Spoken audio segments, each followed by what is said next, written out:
আগে বলি যে নেক্সট বিশ্বকাপ এটা কোথায় পেলেন? আমি দেখলাম এক জায়গায় আমি নাকি বলছি যে আর আমি জীবনে এই কথা বলিই নেই। হ্যাঁ, এগুলো বানান কেমনে? মানে কে যেই বানায়, আপনি না? আমি বলছি যারা বানায় কেমনে? আমার আশ্চর্য কাহিনী। আচ্ছা, আবার না না না না আপনি আপনি আপনি আমাকে একটা কথা বলেন। যাই দিয়ে বানায়, এখন বানানোর উপরে যদি আমাকে প্রশ্ন করেন, আমার কিছু বলার আছে। এমন অবস্থা হয়ে গেছে যে কোনটা যে আসলে সত্যি কোনটা মিথ্যা বোঝার কোনো পথ নেই। এতগুলা বেরোচ্ছে। না না, আমি আরেকটা কথা বলে নিই। এত বেরোচ্ছে যে আমার পরিচিত যারা আমার কাছে পাঠায় এখন, হ্যাঁ, বলে কি এটা কি সত্যি? আরে আমি কেমন বলবো এটা সত্যি কিনা? আচ্ছা, কি মুশকিল, দেখে তো মনে হয় একেবারেই সত্যি। সো এমনভাবে বানায় যে বোঝারও কোনো পথ নেই। সো আমি বলছি, বাট এই প্রসঙ্গে আমি একটা কথা বলে এই আমার তরফ থেকে শেষ করছি।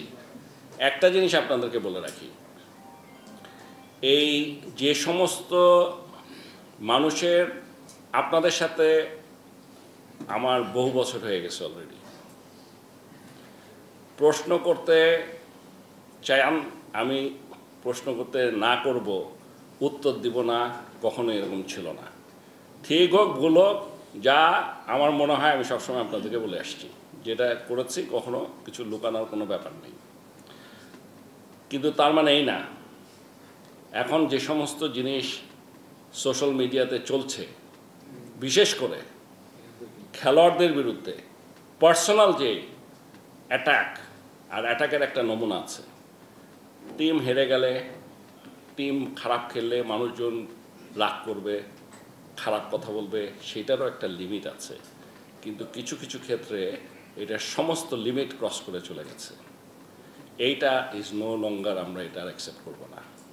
এই জিনিসটা আপনাদেরকে বলছি, কোনোভাবে এটা আর বরদাস্ত করা হবে না। এই সিদ্ধান্তটা আজকে না হয়ে গেছে, ঠিক আছে? আপনারা অবশ্যই ক্রিটিসাইজ করতে পারেন, কিন্তু পার্সোনাল অ্যাটাক, বিশেষ করে প্লেয়ারদেরকে during a world cup match, এইগুলোতে আমাদের কাছে মনে হয়েছে মানে এটা সংখ্যা খুবই কম। আমি যাদের কথা বলছি, এরা আসলেই ক্রিকেটকে ভালোবাসে কিনা, না ক্রিকেটকে ধ্বংস করতে চাচ্ছে, এটা নিয়ে আমাদের মনে প্রশ্ন আছে। সমালোচনা হবে, ক্রিটিসিজম হবে, মানুষ রাগ করবে, উই এগ্রি। কিন্তু যে সমস্ত, আমি একটা দেখছি, শুধু একটা দেখে আমার তো নাই, I am not in the social media, তা আমার ফেসবুক টুইটার কিছু নাই তো, তা আমি এখন একটা দেখে আমার এমন রাগ উঠছে যে আমি কি বলবো, আমার অন্যরা পাঠাইলে আমি খুলিও নাই, বিশ্বাস করেন একটাও খুলিনি আমি। আর আমার শুনে আমি ভাবছি বলে কি এসব, এ তো একটা ক্রিকেট প্লেয়ার একটা দেশের রিপ্রেজেন্ট করতে যাচ্ছে, তাকে নিয়ে এইরকম মন্তব্য। ওর কথাটা চিন্তা করেন, ওর খেলা তো দূরে থাকবো, বাড়ি ফিরবে কেমনে দেশে, মা বাবা ভাই বোনদের কাছে মুখ দেখাবে কেমনে? না না, এটা কি ধরনের কথাবার্তা? সো এইগুলো আমি আপনাদেরকে বলে দিচ্ছি, আজকের পর থেকে আমরা বলেছি মানে আমি আপনাদেরকে আগেই জানিয়ে দিলাম, এইটা আমরা আর বরদাস্ত করবো না। নেক্সট, এখন বলেন।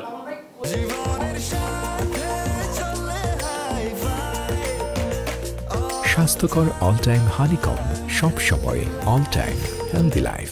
আমাদের এখন পর্যন্ত যে জিনিসটা হয়েছে, আপনাদেরকে সত্যি করে যদি বলি, আবার এগুলা কি কথা বলাও তো বিপজ্জনক আছে। আপনারা আমাদের এখানে কেউ করছে না যার কাছে পুরানা পাবো, কি বলেছি? ঠিক আছে ঠিক আছে, কারণ হঠাৎ করে সেদিন দেখি, হ্যাঁ না, আমি বলছি হঠাৎ করে সেদিন টিভিতে স্ক্রলে দেখছি ক্যাপ্টেন শান্ত বাদ, কে বললো? জালাল ইউনুস। আমি জালাল ভাইলে ফোন করলাম, ভাই আপনি কী ধরনের মন্তব্য দিলে, কখন বাদ দিলাম, আমরা তো আলাপই করি নাই। আরে এত বড় একটা সিদ্ধান্ত আমি জানবো না? উনি বলে আমি বলিই নেই। আমি এটা কী বলেন টিভিতে, এটা তো সোশ্যাল মিডিয়া না, টিভিতে স্ক্রলে দিচ্ছে। পরে পুরো ইন্টারভিউটা জালাল ভাই পাঠিয়ে দিলাম, আপনাদের কোথাও তো বলেই নেই। মানে আপনি মানে কনফিউশন হয় কি, এখন একটা কথা বলতে গেলে এক এক রকম ইন্টারপ্রিটেশন হয়। ইন্টারপ্রিটেশনটা সেই জন্য আমি চাই যে, অনেকে আমাকে বলে না এই বিশ্বকাপের এই পরপর আমার অফিসে মানে মন্ত্রণালয়ে গিয়েছিল, এই এক লাইনে বলেন, আমি এক লাইনে কোনো কথা বলা যাবে না এখানে, এক লাইনে বললেই বিপদ, এটার 1000টা মিনিং হবে। কাজে আমাকে ভেঙে বলতে হবে, চেষ্টা করতে হবে যে আমার কি মনে হয় এখন, whether it's right or wrong is a different issue.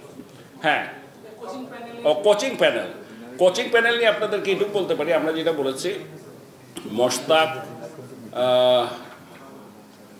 ওর সাথে আমরা we are ready to extend, এই সিদ্ধান্তটা হয়ে গেছে।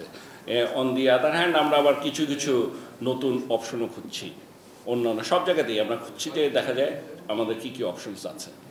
Thank you. হাতুরা সিং এর সাথে আমাদের বোধহয় ফেব্রুয়ারি পর্যন্ত আছে। ওয়ার্ল্ড কাপ চলাকালে পাপন ভাই, আমি যতটুকু জানতে পেরেছিলাম সেটা হচ্ছে বাংলাদেশ দল একজন রাজনৈতিক নেতার বাসায় দাওয়াত খেতে গিয়েছিল, এরকম একটা ইনসিডেন্ট বা ইস্যু শুনেছিলাম পাপন ভাই। আপনারা কি এরকম কোনো কিছু শুনেছেন? এটা আমি শুনি নাই, আমি সত্যি শুনি নাই, কারণ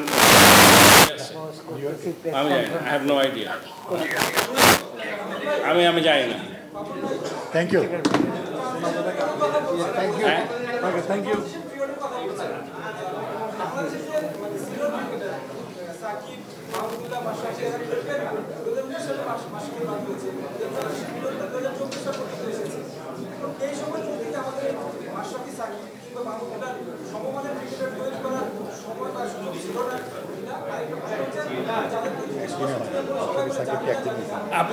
আপনাকে আমি একটা কথা বলি,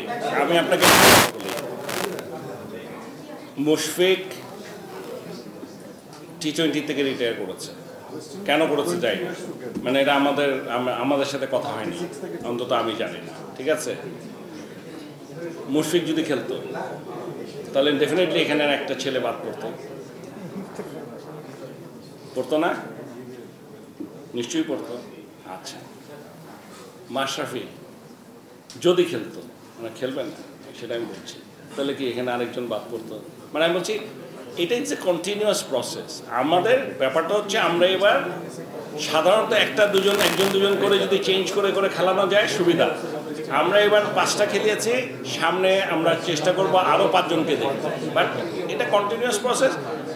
আহামরি কোনো ভয় পাওয়ার মতো কিছু এখন পর্যন্ত আমি দেখি না, মানে যেটা হয়েছে, ঠিক আছে না। যাই হোক, আপনারা একটা জিনিস মনে রাখবেন যে টু কনক্লুড, ওরা নতুন ছেলেদের ব্যাপারে উই আর স্যাটিসফাইড, মানে স্যাটিসফাইড সবার ব্যাপারে না, 3 জনকে আমরা মনে করেছি তাদের পোটেনশিয়ালটা আছে।